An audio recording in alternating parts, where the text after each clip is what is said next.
Bismillahirrahmanirrahim. Assalamualaikum warahmatullahi wabarakatuh.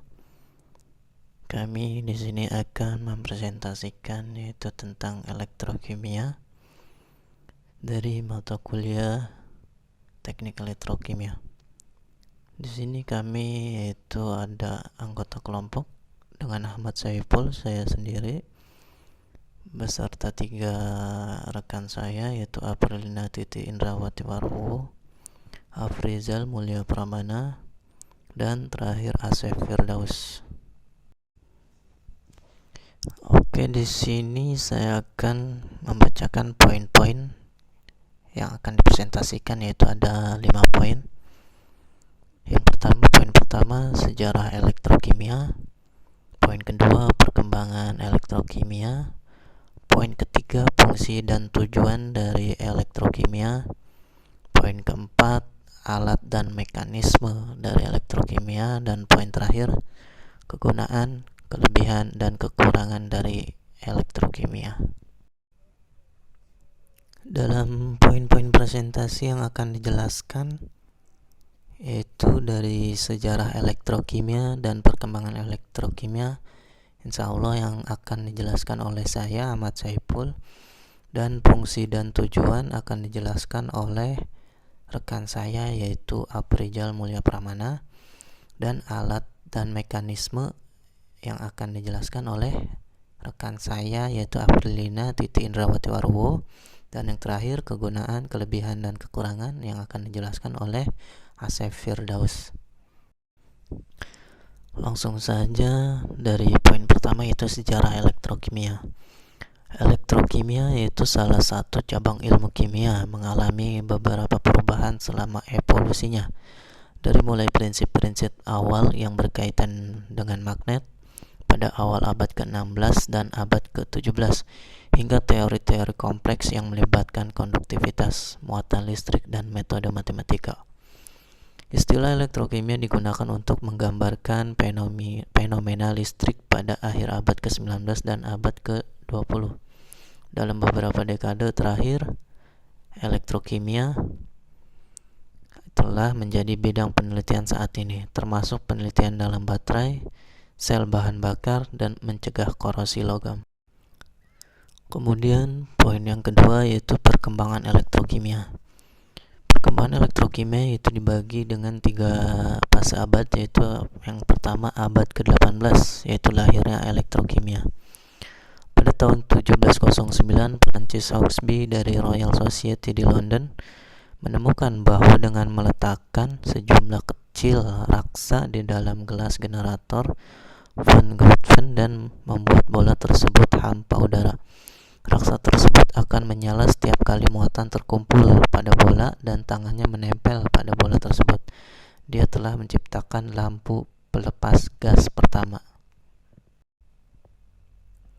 Kemudian yang fase kedua abad ke-19, kebangkitan elektrokimia sebagai cabang ilmu kimia. Pada tahun 1800, kimiawan Inggris William Nicholson dan Johann Wilhelm Ritter berhasil memisahkan air menjadi hidrogen dan oksigen dengan memanfaatkan elektrolisis. Dan yang fase terakhir yaitu abad ke-20, kemajuan dan pendirian masyarakat elektrokimia. Svante August Arrhenius menerbitkan tesisnya pada tahun 1884, Researchers sur la condensabilité galvanique de l'électrolyte, yaitu investigasi pada konduktivitas galvanik elektrolit. Dari hasil eksperimennya, penulis menyimpulkan bahwa elektrolit ketika dilarutkan dalam air berubah menjadi berbagai derajat atau terdisosiasi menjadi ion positif dan negatif.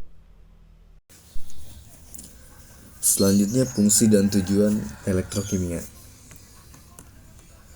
Pengertian dari sel elektrokimia itu sendiri adalah suatu alat yang mampu menghasilkan energi listrik dari reaksi kimia atau menggunakan energi listrik untuk menjalankan atau menghasilkan reaksi kimia. Sel elektrokimia yang menghasilkan arus listrik itu disebut sel volta atau biasa dikenal juga dengan sel galvani. Nah, dan sel yang menghasilkan reaksi kimia dari energi listrik itu disebut elektrolisis.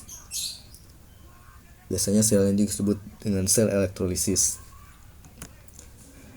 Dalam sel elektrokimia itu berlangsung proses elektrokimia, yaitu proses reaksi kimia yang menghasilkan arus listrik ataupun sebaliknya, arus listrik yang menyebabkan terjadinya suatu reaksi kimia.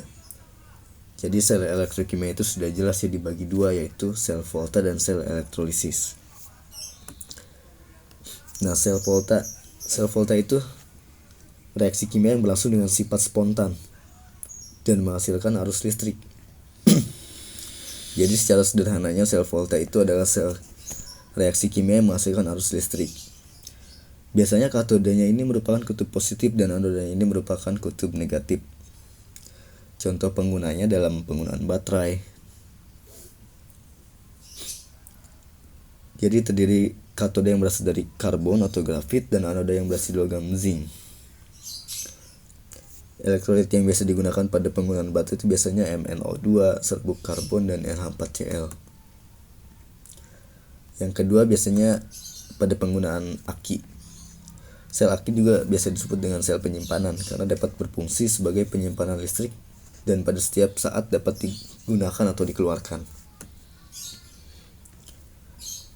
Yang ketiga itu ada sel bahan bakar. Sel bahan bakar itu merupakan salah satu sel galvanik. Dengan reaksinya biasanya oksigen dan hidrogen dialirkan secara kontinu ke dalam elektrod berpori. Sel ini terdiri atas anoda dari nikel, katodanya itu dari nikel oksida dan elektrolitnya itu dari KOH. Selanjutnya ada sel elektrolisis, di mana sel elektrolisis ini adalah suatu arus listrik yang menghasilkan terjadinya reaksi kimia. Di dalam kehidupan sehari-hari banyak digunakan dalam bidang industri, di antaranya pada pembuatan beberapa bahan kimia, pemurnian logam, maupun penyepuhan. Untuk sel elektrolisis dalam kehidupan sehari-hari contohnya itu adalah pembuatan beberapa bahan kimia, seperti logam alkali dan alkali tanah aluminium, gas hidrogen, gas oksigen, gas klorin, dan natrium hidroksida. Hal ini dibuat secara elektrolisis. Jadi contoh pembuatan logam natrium dengan elektrolisis lelehan NaCl misalnya yang dicampurkan dengan CaCl2. Untuk contoh kedua dalam kehidupan sehari-hari pada elektrolisis yaitu ada pada pemurnian logam. Pada pengolahan tembaga dari biji kalkopirit diperoleh tembaga yang masih tercampur dengan sedikit perak, sedikit emas maupun platina. Jadi untuk beberapa keperluan dibutuhkan tembaga murni, misalnya untuk membuat kabel ataupun yang lainnya. Tembaga yang tidak murni ini dipisahkan dari zat pengotornya dengan elektrolisis. Jadi penggunaan elektrolisis dalam pemurnian logam ini tentu sangat bermanfaat ya. Jadi tembaga yang tidak murni itu dipasang sebagai anoda dan tembaga murni dipasang sebagai katoda dalam elektrolit larutan CuSO4. Nanti tembaga itu akan teroksidasi menjadi CO2+. Selanjutnya CO2+ direduksi menjadi di katoda. Yang terakhir, contoh terakhir ada penyepuhan logam. Pada penyepuhan logam juga digunakan metode elektrolisis. Jadi suatu produk dalam logam agar terlindungi dari korosi atau kita kenal dengan pengkaratan dan terlihat lebih menarik, seringkali dilapisi dengan lapisan tipis logam lain yang lebih tahan korosi dan mengkilat. Salah satu cara melapisinya atau menyepuhnya adalah dengan elektrolisis. Jadi ini banyak digunakan dalam dunia industri untuk melindungi dari karat atau korosi. Benda yang akan dilapisi dipasang sebagai katoda dan potongan logam penyepuh dipasang sebagai anoda yang dibenamkan dalam larutan garam dari logam penyepuh itu sendiri, lalu dihubungkan dengan sumber arus searah. Untuk contoh sederhananya, untuk melapisi sendok garpu yang terbuat dari baja dengan perak, maka garpu itu dipasang sebagai katoda dan logam perak yang melapisinya itu dipasang sebagai anoda dengan elektrolit larutan. Nah, salah satu fungsi mempelajari elektrokimia itu yaitu seperti yang tadi kita sudah bahas, yaitu untuk mengetahui adanya hubungan reaksi kimia dengan energi listrik. Jadi sehingga terciptanya produk sebagai sumber energi yang merupakan penerapan dari reaksi kimia, khususnya reaksi elektrokimia. Nah, jadi sudah jelas fungsi dan tujuan dari mempelajari elektrokimia itu sendiri. Secara sederhananya mungkin kita lebih tahu hubungan atau keterkaitan antara energi listrik dengan reaksi kimia. Jadi ketika kita sudah tahu hubungan antara keduanya, kita bisa menerapkan dalam kehidupan sehari-hari atau bisa mengaplikasikan dalam kegiatan-kegiatan di perindustrian. Karena ilmu elektrokimia ini sangat bermanfaat dalam kehidupan sehari-hari maupun kegiatan di industri.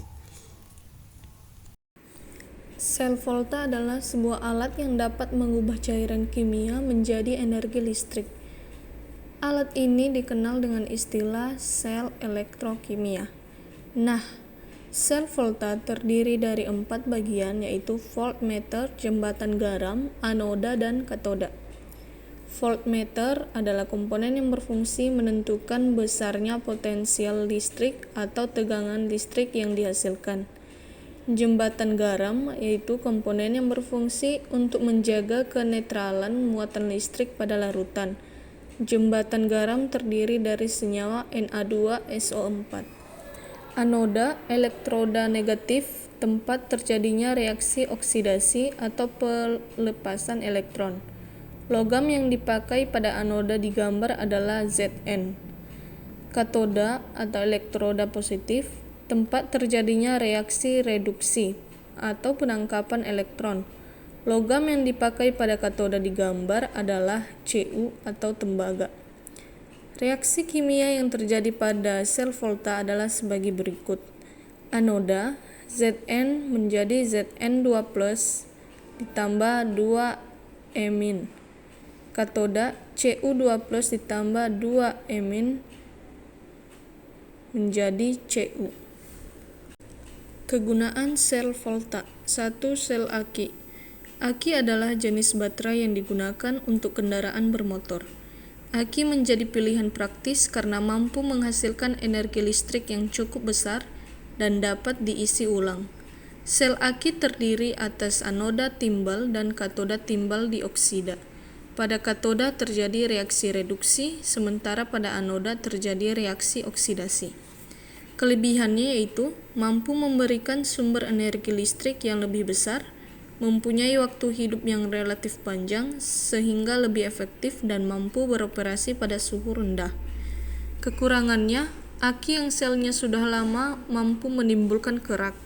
Bahkan air aki bisa meledak saat pengisian karena tersulut api atau percikan H2SO4.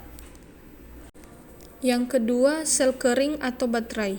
Baterai kering pertama kali ditemukan Lee Clanch yang mendapatkan hak paten atas penemuannya di tahun 1866.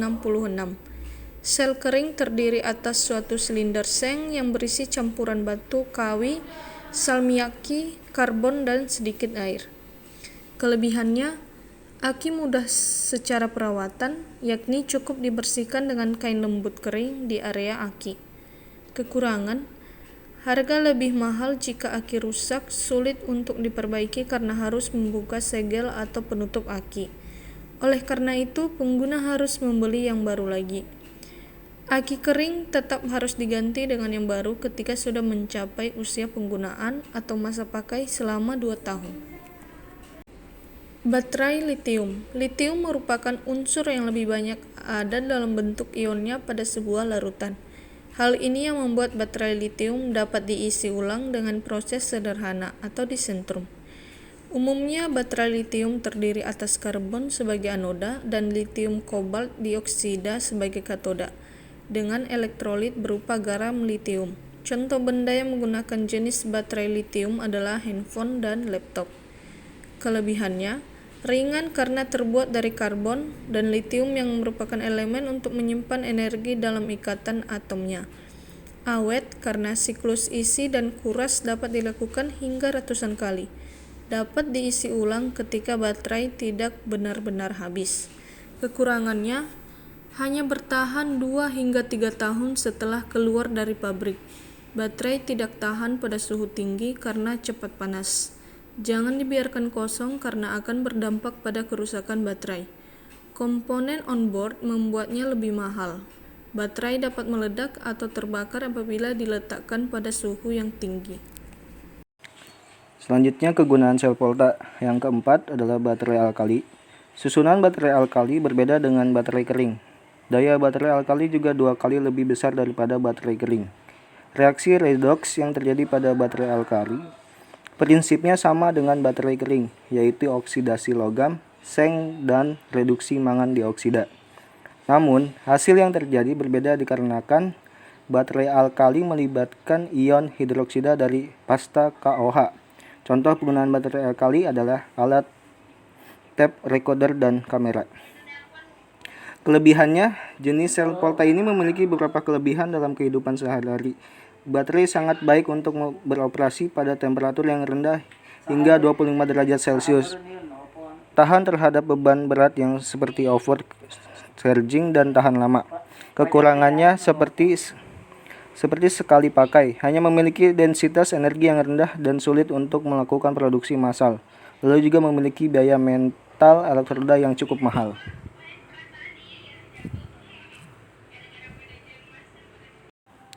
Selanjutnya, kegunaan sel elektrolisis. Yang pertama, pembuatan gas di laboratorium.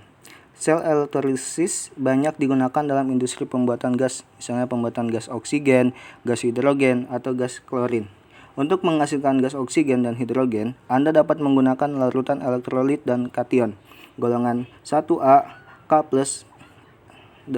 dan Na+, golongan 2A, Ca2-, Ca2+, dan Mg2+, Al3+, dan Mn2+, dan anion yang mengandung oksigen, SO42-, CO32-, NO3-, N2SO4 menggunakan elektroda karbon. Yang kedua, proses penyempuhan. Penyempuhan suatu logam emas, perak atau nikel bertujuan menutupi logam yang penampilannya kurang baik atau menutupi logam yang mudah berkarat. Logam-logam ini dilapisi dengan logam lain yang penampilannya dan daya tahannya lebih baik agar tidak berkarat. Misalnya mesin kendaraan bermotor yang terbuat dari baja umumnya dilapisi kromium agar terhindar dari korosi. Prinsip kerja proses penyempuhan adalah penggunaan sel dengan elektrolit, larutan, dan elektroda reaktif. Contoh, jika logam atau cincin dari besi akan dilapisi emas, digunakan larutan elektrolit AuCl3. Logam besi Fe dijadikan sebagai katode, sedangkan logam emas Au sebagai anode. Yang ketiga, proses pemurnian logam kotor. Proses pemurnian logam kotor banyak dilakukan dalam pertambangan. Logam transisi yang kotor dapat dimurnikan dengan cara menetapkannya sebagai anode dan logam murni sebagai katode. Elektrolit yang digunakan adalah elektrolit yang mengandung kation logam yang dimurnikan. Contoh, proses pemurnian nikel menggunakan larutan NiSO4. Nikel murni digunakan sebagai katode, sedangkan nikel kotor atau logam yang dimurnikan digunakan sebagai anode. Selanjutnya, kelebihan dan kekurangan sel elektrolisis. Kelebihannya antara lain prosesnya cepat, sederhana, dan tidak memerlukan pemisahan terlebih dahulu, serta efisiensi yang tinggi sehingga diperoleh logam dengan kuantitas maksimal di tingkat kemurnian yang tinggi. Kekurangannya, efisiensi termalnya yang rendah karena sangat rendahnya konversi listrik yang menjadi pemicu terjadinya reaksi elektrolisis. Jika listrik bisa dihasilkan dengan reaktor nuklir, suhu tinggi yang efisiensi termalnya lebih tinggi, efisiensi termal proses dapat ditingkatkan. Di samping itu, jika listrik dapat diperoleh dengan harga murah, proses elektrolisis juga akan cukup ekonomis. Skema kerjasama antara operator pembangkit listrik dengan pabrik elektrolisis dapat menurunkan biaya produksi hidrogen dan memanfaatkan listrik pada kondisi peak off untuk mengoperasikan pabrik hidrogen. Alhamdulillah, telah kami presentasikan yaitu tentang elektrokimia. Kami sangat berterima kasih kepada rekan-rekan yang membantu dan dosen kami, terutama yaitu Bapak Jaki Rosmi Mubarok. Saya sangat berterima kasih telah membimbing untuk pelajaran mata kuliah Teknik Elektrokimia, dan anggota kelompok saya yaitu Aprilina Titi Indrawati Waruwo, Aprijal Mulya Pramana, Aswef Firdaus. Mungkin itu saja yang kami sampaikan, kurang lebihnya mohon maaf. Saya akhiri. Wassalamualaikum warahmatullahi wabarakatuh.